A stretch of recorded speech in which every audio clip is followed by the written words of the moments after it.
What a match guys, what a match! একটা সুন্দর একটা ম্যাচ হলো গাইস।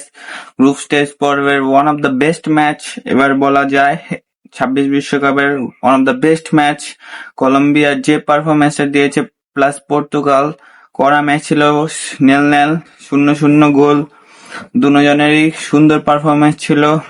তো প্রথমে আসা যাক কলম্বিয়ার পারফরমেন্স নিয়ে। কলম্বিয়ার পারফরমেন্স, যে ট্রানজিশন আর যে ইন্টারসেপশন গুলো করেছে প্লেয়ার গুলোর সাথে, সেটা অ্যামেজিং ছিল গাইস। কলম্বিয়া কিন্তু ফালাইনা টিম না, একটা কথা বলা যায় প্রথমেই। তারা 55% পজিশন রাখছে ওয়ান অফ দ্য বেস্ট মিডফিল্ডের এগেনস্টে। One of the best midfield line, যেখানে ব্রুনো ফার্নান্ডেস, ভিটিনিয়া, জাও নেভেস, রুবেন নেভেস ইত্যাদি, এগুলোর এগেনস্টে 55% পজিশনিং রাখছে এবং 24টা শট চালাইছে, যেখানে 6টা শট অন টার্গেট। হয়তো ভাগ্য ভালো দেহ গোষ্ঠের কারণে, নাহলে পর্তুগাল আছে কই যাইতো খবর আছিল পর্তুগালের। তো ভালো ইন্টারসেপশন করেছে তারা প্লেয়ারের সাথে, এত ক্রস, এত কিছু, সেটা আনস্টপেবল ছিল পর্তুগালের জন্য। তো পর্তুগাল একটা জিনিসই সবচেয়ে কম পেয়েছে, তাদের প্রবলেম হলো উইঙ্গার্সে। কারণ জাও ফেলিক্স আর পেড্রো নেতো, তারা প্রেসই করে না।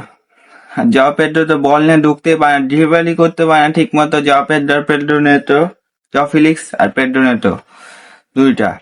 আর রোনাল্ডো তো কি করবো, রোনাল্ডো প্রেস তো দূরের কথা, প্রেসের পিও করে না। আজকাল দুইটা 85 মিনিটে আপনারা খেয়াল করেছেন মনে হয়, 85 মিনিট দুইটা প্লেয়ার রোনাল্ডোর সামনে পাস করতেছে, রোনাল্ডো প্রেস করতেছে না। এটা হয়। ব্রুনো ফার্নান্ডেস একটা চান্স পেয়েছিল, সেই চান্সটা মিস হয়েছে। কিভাবে মিস হয়েছে এটা ব্রুনো ফার্নান্ডেস জানে না, আর গোলকিপারও জানে সে কিভাবে সেভ দিয়ে দিয়েছে, সেটা জানি না। আর ভিটিনিয়ার কথা কি বলবো guys, one of the best মিডফিল্ডে পারফরমেন্স দিয়েছে ভিটিনিয়া গাইস।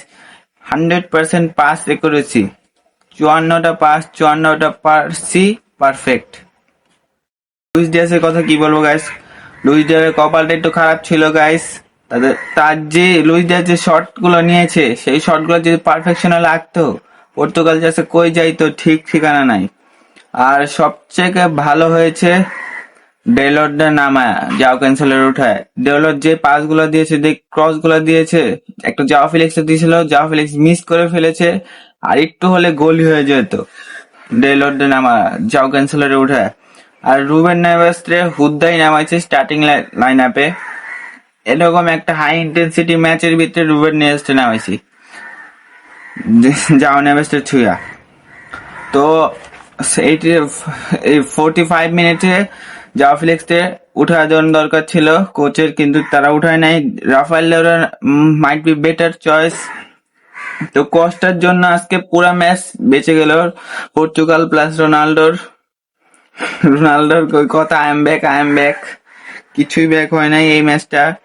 ওই পর আগের ম্যাচটা যে ছিল, ওটা সোজা টিমের সাথে ছিল, ভাবতে হবে। তো এটা একটা গোল অফসাইড হয়েছে, পুরো অফসাইড গোলটা দিয়েছিল। আর কলম্বিয়ার একটা প্লেয়ার সুয়ারেস, ওইটা সাবস্টিটিউশন নেমে 4টা শট চালিয়েছে। শটগুলো ছিল মারাত্মক লেভেলের, যদি অ্যাকুরেসি ভালো হতো আরটু, তাহলে গোলই হয়ে যেত। তো অল ওভার পারফরমেন্স ছিল কলম্বিয়া 4x বেটার খেলছে পর্তুগালের থেকে, 4x বেটার। তো এটাই আর্জেন্টিনার সাথে কলম্বিয়ার দেখা হবে কোয়ার্টার ফাইনালে। ভিডিওটাকে ভালো লাগলে লাইক এবং অবশ্যই চ্যানেলটাকে সাবস্ক্রাইব করে দিবেন। Bye bye.